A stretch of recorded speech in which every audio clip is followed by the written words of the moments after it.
Sure. Where do you even start? I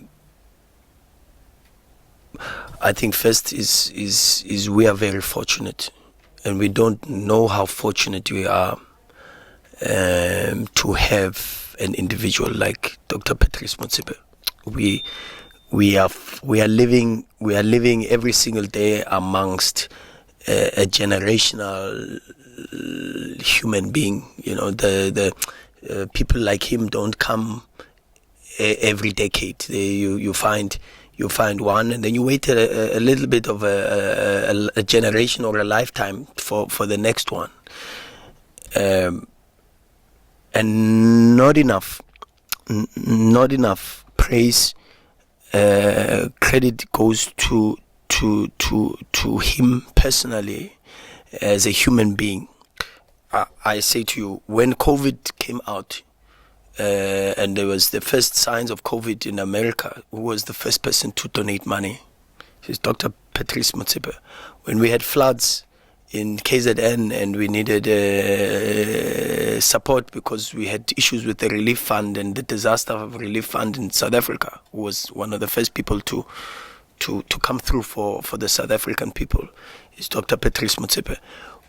Every single year, the Motsepe Foundation, Motsepe family puts out what we would call the Christmas with Our People, drives to locations unknown, to distribute toys and to make a Christmas a memorable feeling for many of the South Africans.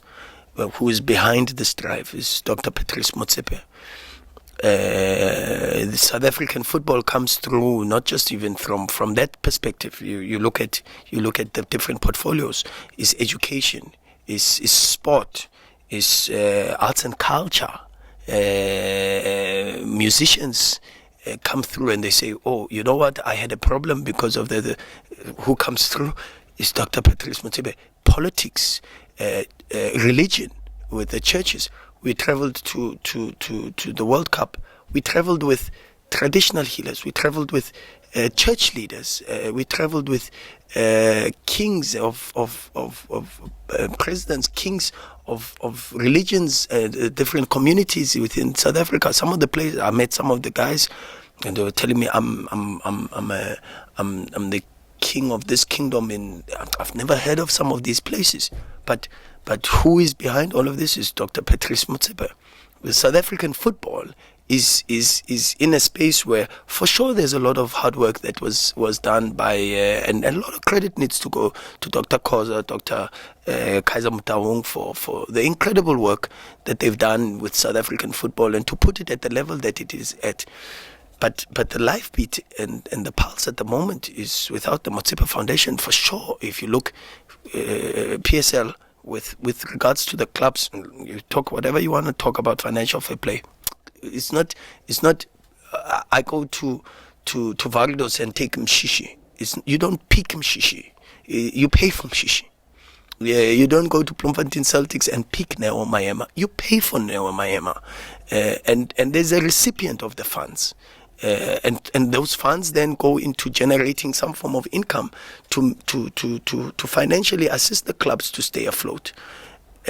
Where's that coming from? It comes from the generosity of Dr. Patrice Motsepe as the leader and the father of the Motsepe Foundation. And so when you look at that, you look at the PSL, you look at the National First Division. What's it called? It's called the Motsepe Foundation League now.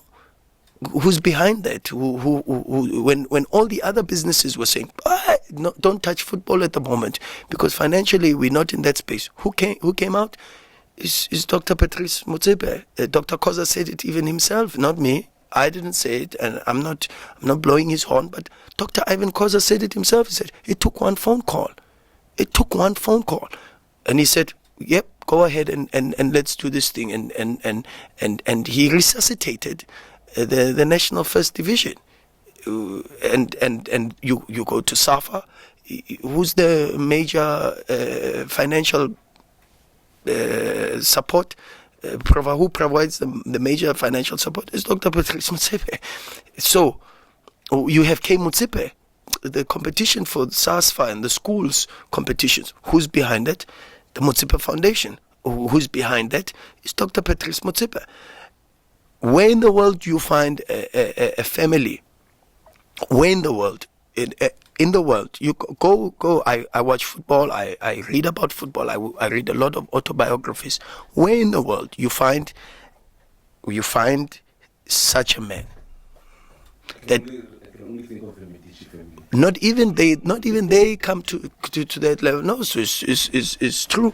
It's that not even they come to that level. So I say to you guys, when you write these things, also write about people who make these contributions, because these human beings are people that come once in our lifetime. They come once in our lifetime, and they need to be appreciated because they are human too. And we all forget sometimes that Dr. Patrice Motsepe is human too. And every human being wants to feel valued. It's a Maslow's hierarchy of needs. Every human being wants to feel loved and appreciated. And so South Africans, we are privileged. We sit with a person that is the leader of CAF, is the president of CAF. He's South African. 100% wide range influence, incredible. So I don't have enough words, and I don't think I'm gifted in that. But my plea is to, of course, for sure, first is to say happy birthday on behalf of the team and the players. But for sure, my only plea is just show a little bit of respect and appreciation. He deserves it. It's not you doing it because you like him or you don't like him. He deserves it, and give him his flowers, so that you inspire the next generation or the next leader of a family that's going to have some form of financial capacity to be able to help others and to give out, because this country is crying out for a little bit more kindness, a little bit more of human beings like Dr. Patrice, who are very selfless in their deeds. This country is crying out for that. We may look and we say, we all live our own lives, and today's society is very much like that. Today's society is very much me by myself, and I take care and I mind my own business. But that's not how culturally, as a people and as Africans, we were raised. I used to grow up, and when we didn't have sugar, my grand would say, "Go next door, you'll tell sugar." Batu butu. The thing, and that's how. But what has happened to today's society? So the people that still uphold the values of honesty, integrity, selflessness, other people first. There are so many of these loyalty, so many of these values that you don't find in today's society.